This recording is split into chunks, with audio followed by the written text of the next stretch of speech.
ধন্যবাদ, বিশেষ করে রাখির জন্য। আমি কবিতা পড়ছি একটা।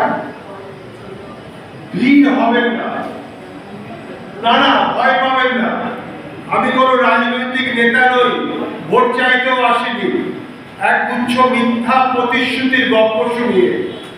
না না ভয় পাবেন না, আমি কোনো মন্ত্রী নই, আমার কোনো অনুগত গুন্ডা বদমাশ কিংবা দলের পুরো সমর্থকরা আপনার বাড়িতে হামলা চালাবে না, আগুন জ্বালাবে না, ইজ্জত নেবে না।